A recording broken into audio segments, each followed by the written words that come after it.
Class, ngayon, nandito na tayo sa pinaka-goal ng lahat, drawing conclusions. Ibig sabihin, tapos ka na sa data, tapos ka na sa analysis. Ang tanong, ano na ngayon ang sasabihin mo? Hindi pwedeng basta ka lang magsabi ng conclusion. Kailangan nakabase sa ebidensya. Tanungin mo sarili mo, sinusuportahan ba ng data ang sinasabi ko o baka nag-a-assume lang ako? Halimbawa, tumaas ang score ng isang grupo. Pwede mong sabihin na effective ang method pero may tanong, significant ba? Consistent ba? Kasi kung hindi, baka hula lang yon, hindi logic. Kaya tandaan mo, ang conclusion ay hindi opinion. Ito ay resulta ng maayos na proseso. From data to analysis to reasoning bago ka makarating sa conclusion.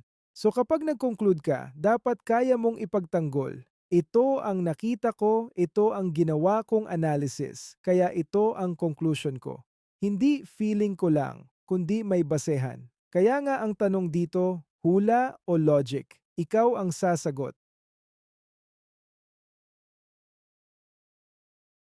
Class. Ngayon, ilalagay natin sa isang malinaw na flow ang buong proseso, evidence-based reasoning flow. Ganito ang tamang sequence. Una, data. Dito nagsisimula lahat. Ito ang raw information. Pangalawa, analysis. Dito mo inaayos, tinitingnan ang patterns, kinocompute ang kailangan.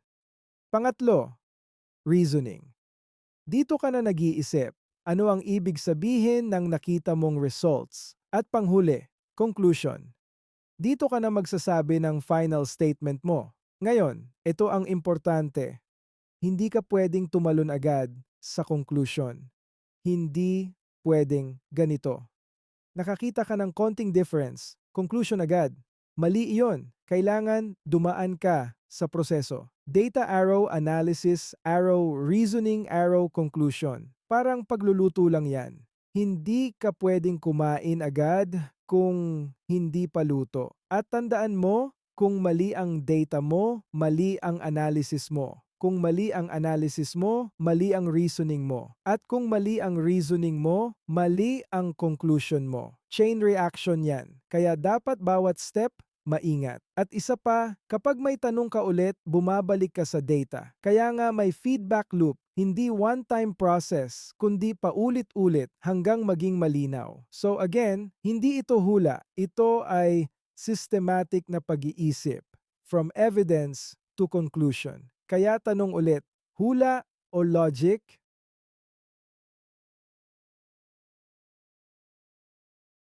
Okay class, basahin natin ng maayos. What is the basis of a good conclusion? A. Opinion. B. Guess. C. Data. D. Emotion. Ngayon, isipin mo muna. Sa totoong buhay, madalas ano ang ginagamit ng tao? Opinion. Feeling ko ganito. Guess. Baka ito. Emotion. Nararamdaman ko kasi. Pero sa statistics, hindi pwedeng ganon. Hindi pwedeng feeling ko ang conclusion mo. Hindi pwedeng hula lang. Hindi pwedeng dahil nalungkot ka o natuwa ka. Ang tanong lagi ay, ano ang basehan mo? At ang tamang sagot ay C. Data. Kasi ang good conclusion ay galing sa data, dumaan sa analysis, at may malinaw na reasoning. Kung walang data, walang foundation. Kung walang foundation, mahina ang conclusion. Kaya tandaan mo ito. Opinion is personal. Guess is uncertain. Emotion is subjective. Pero ang data, iyan ang objective. Kaya kapag tinanong ka, ano basehan mo? Ang sagot mo dapat, may data po.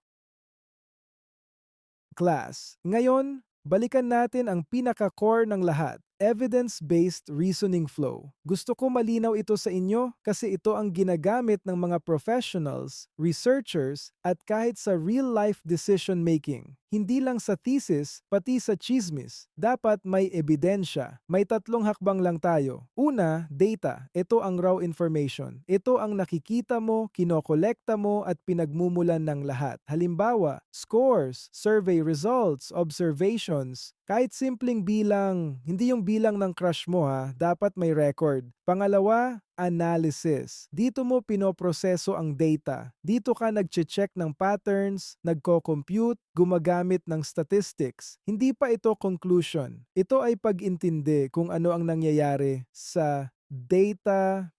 Hindi yung feeling mo lang ha, walang I feel like dito. Pangatlo, conclusion. Dito ka na magsasabi ng findings, insights at recommendations. Pero tandaan mo, ang conclusion ay dapat galing sa analysis. At ang analysis ay dapat galing sa data. Hindi pwedeng baliktad. Hindi pwedeng ganito. May conclusion ka na agad, tapos hahanap ka lang ng data na susuporta. Parang jowa na hinahanap mo lang ang signs na gusto kanya kahit wala naman talaga. Mali yon. Ang tamang flow ay data, analysis, conclusion. Parang investigation lang. May ebidensya ka muna, inaaral mo ang ebidensya, tapos saka ka magbibigay ng hatol, hindi guilty agad kasi mukhang suspicious. At kung may mali sa data, mali ang analysis. At kung mali ang analysis, mali ang conclusion. Chain reaction yan. Parang domino, pag natumba ang isa, sunod-sunod na. Kaya bawat step, mahalaga. So, tandaan mo ito, ang matibay na conclusion ay hindi galing sa opinion. Ito ay galing sa evidence na dumaan sa tamang proseso. Class, ito naman, isa sa pinaka-common na mali, overgeneralization. Ito yung tipong konti lang ang data mo, pero ang conclusion mo pang buong mundo na. Medyo OA na, di ba? Una, do not apply results to all. Halimbawa, 5 tao lang ang tinanong mo, tapos sinabi mo na, ganito na ang lahat ng Pilipino. Parang ang lakas naman ng loob mo. Pangalawa, consider sample size. Kung ang sample mo ay maliit, like n equals 5, hindi mo pwedeng i-generalize sa billions. Parang kumain ka sa isang karinderya na hindi masarap. Tapos sinabi mo, lahat ng pagkain sa Pilipinas hindi masarap. Medyo unfair naman. Pangatlo, limit conclusions properly. Dapat alam mo hanggang saan lang ang sakop ng data mo.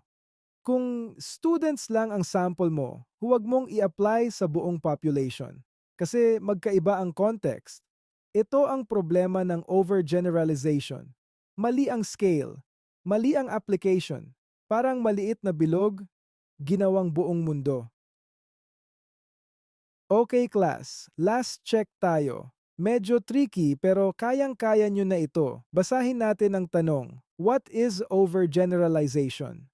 A. Correct conclusion. B. Applying results too broadly. C. Using data. D. Graph reading. Ngayon, isipin mo muna, ano ba ang overgeneralization?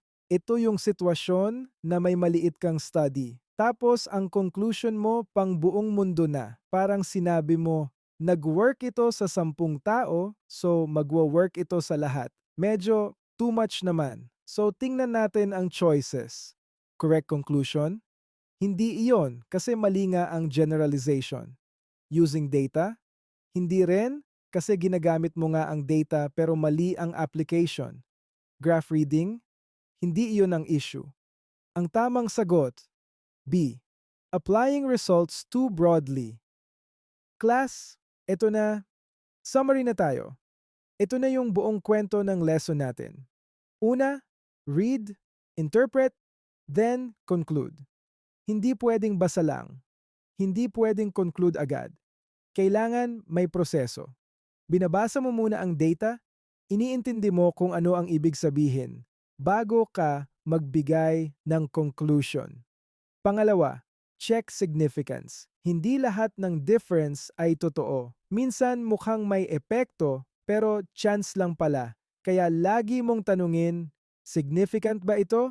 At pangatlo, avoid overgeneralization. Huwag kang mag-OA sa conclusion. Kung maliit ang sample, maliit lang din ang sakop ng conclusion. Huwag mong gawing for all ang for some. So kung pagsasamahin natin lahat, from data, nagiging analysis,